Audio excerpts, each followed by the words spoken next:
मैं Saint Joseph school के जितने भी प्रबंधक से लेकर के सभी लोग उनको बधाई देता हूं कि 5वें फाउंडेशन डे पे उन्होंने मुझे बुलाया है।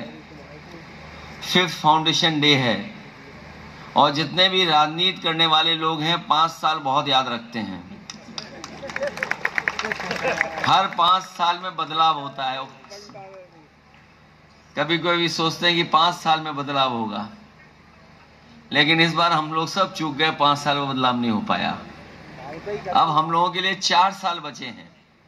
उससे पहले एक बड़ी परीक्षा होने जा रही है, क्योंकि परीक्षा में अगर हम लोग सफल हो जाएंगे तो ये जो विकास दिखाई दे रहा है हम लोगों के आसपास, ये दुगनी रफ्तार से विकास यहां पर दिखाई देगा। अभी आपके आने से पहले मैं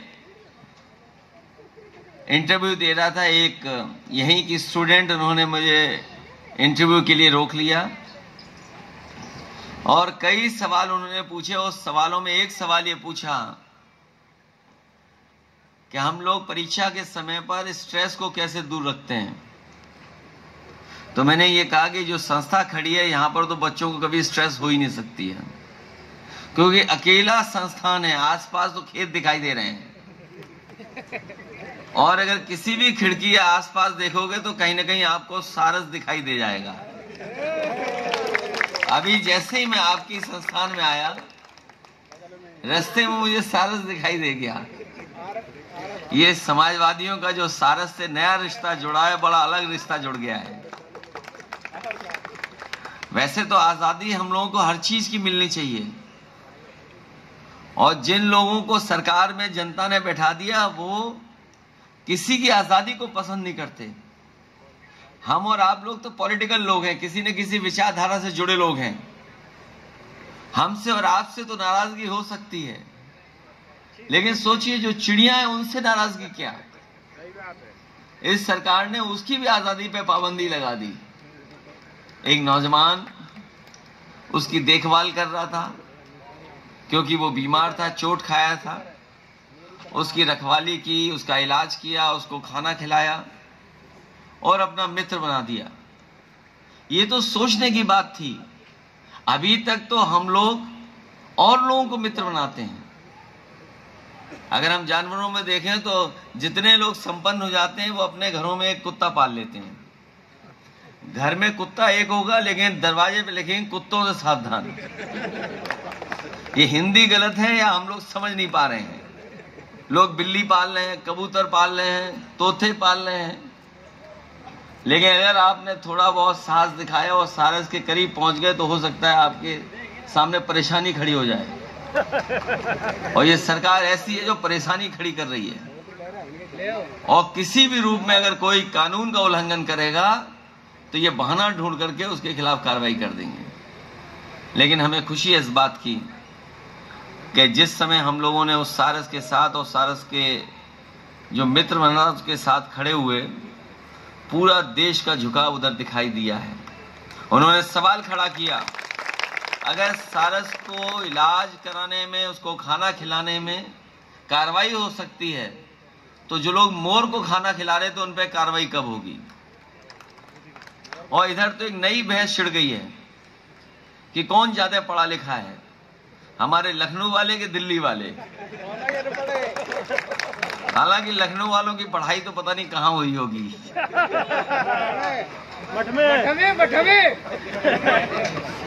कि इतनी दूर दराज अकेले में और एकांत में स्कूल बना है, यहां पर बच्चे पढ़ेंगे, पढ़ लिख करके आगे न केवल अपने परिवार का नाम बढ़ाएंगे बल्कि प्रदेश का, समाज का और देश का भी नाम आगे बढ़ाने का काम करेंगे।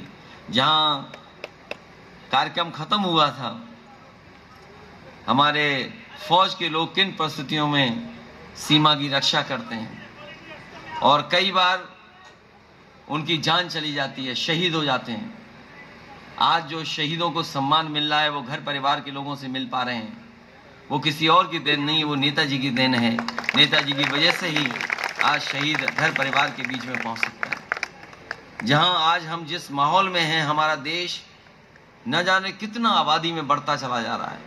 अगर हम आबादी में बढ़ रहे हैं तो उतनी ही हमारे सामने संकट पैदा हो रहे हैं, बड़ी बड़ी चुनौतियां हैं कि आने वाली पीढ़ी को हम नौकरी कैसे देंगे, उसको रोजगार कैसे देंगे, उसके जीवन में बदलाव कैसे लाएं, उसके जीवन में खुशहाली कैसे लाएं। जो लोग सरकार में हैं वो धर्म को भी पकड़ लिए हैं और राष्ट्रवाद को भी पकड़ लिए हैं। धर्म और राष्ट्रवाद उन्होंने अपने साथ मिला लिया है, इसलिए हम समाजवादियों के सामने बहुत बड़ी चुनौती है। लेकिन हम जानते हैं कि समाजवादियों ने जो जनता के बीच में काम किया है उसका कोई मुकाबला दूसरा दल नहीं कर सकता, और भारतीय जनता पार्टी तो कभी नहीं कर सकती। हम लोगों का एक एक काम उनके लिए उदाहरण रहा है, और जब कभी वो हम लोगों पर टिप्पणी करते हैं तो कहते हैं कि हम लोग क्या हैं, स्कूल है, संस्था है, नहीं बोल सकते। लेकिन जब कभी भी उनके भाषण सुनोगे आप तो कहते हैं समाजवादी ये हैं, समाजवादी वो हैं। समाजवादियों को माफिया भी कह देते हैं कभी कभी। लेकिन मैं ये कह सकता हूं, आज सबसे बड़ा माफिया अगर केस वापस ना लिए होते तो सोचो कौन होता। ये 420 नहीं है, ये 840 है, क्योंकि इन्होंने कहा कि 100 में 4 ही बेरोजगार हैं। बताओ 100 में 4 बेरोजगार हैं क्या? कोई कल्पना कर सकता है? इन्होंने जो सरकारी बजट पेश किया उसमें कहा कि अनएम्प्लॉयमेंट रेट 4.2% है। ऐसा लगता है कि 100 में सबको नौकरी मिल गई है, केवल ही 4 बेरोजगार हैं। इससे बड़ा झूठ क्या हो सकता है? न केवल यहां झूठ बोला उन्होंने, बल्कि यह भी कह दिया कि आय दोगुनी हो गई, प्रति व्यक्ति आय दोगुनी हो गई। मुझे लगता है कि मुख्यमंत्री जी ने अपने अधिकारियों की केवल गिन ली प्रति व्यक्ति आय, जो तहसील में बैठते हैं, जो थाने में बैठते हैं, उनकी तो आय बढ़ी है, लेकिन आम जनता की आय नहीं बढ़ी है। कोई कल्पना कर सकता है कि सरकारी आंकड़े ये कहें कि प्रति व्यक्ति आय दोगुनी हो गई? और यहीं तक भारतीय जनता पार्टी वाले नहीं रुके, उन्होंने कहा कि हमारी ग्रोथ रेट आज 16% है। अरे अगर 16% ग्रोथ रेट होती तो पूरे उत्तर प्रदेश में एक्सप्रेस वे बनते दिखाई दे रहे होते, फैक्ट्रियां लगती दिखाई दे रही होती, मेडिकल कॉलेज लगते दिखाई दे रहे होते, नए नए स्कूल बनते दिखाई दे रहे होते। अगर 16% की ग्रोथ रेट होती और 16% की ग्रोथ रेट होती तो हमारे किसानों की अपनी पैदावार की भी कीमत दुगनी मिल रही होती अगर 16% होती। और क्या कह रहे हैं कि $1 ट्रिलियन इकोनॉमी। 1 ट्रिलियन इसलिए बोल रहे हैं कि गरीब समझ ही नहीं पाए कि ट्रिलियन क्या है, और जब तक समझे तब तक इनसे वोट ले ले। बताओ कितने लोग जानते होंगे $1 ट्रिलियन इकोनॉमी क्या है? और जो झूठ बोला है उसको सच बनाने के लिए अमेरिका की कंपनी बुला ली और उसको 200 करोड़ रुपए दे दिए। बताइए, भारतीय जनता पार्टी के लोग, सरकार में बैठे लोग, जो झूठ बोल दिया है उसको सच बनाने के लिए अमेरिका से 200 करोड़ की कंपनी बुला ली। इसलिए हमें और आपको सावधान रहना पड़ेगा। यहाँ जो कुछ विकास हुआ है वो समाजवादियों ने किया है, और जो कुछ विकास होगा वो समाजवादी कराएंगे। और हम भरोसा दिलाते हैं, जिस तरीके से समाजवादी लोगों ने सबको जोड़ा है, हमें उम्मीद है कि हमारे नेता और कार्यकर्ता सब लोगों को इसी तरीके से जोड़ते रहेंगे, क्योंकि समाजवाद से ही राम राज्य आएगा। और जब तक जाति जनगणना नहीं होगी तब तक न समाजवाद आ सकता है न राम राज्य आ सकता है। इन्हीं शब्दों के साथ हम आप सबका बहुत बहुत धन्यवाद देते हैं। सेंट जोसेफ वर्ल्ड स्कूल के प्रबंधक जी को, उनके टीचिंग स्टाफ को और उनके बच्चों को विशेष बधाई देता हूं, क्योंकि बच्चे लोग,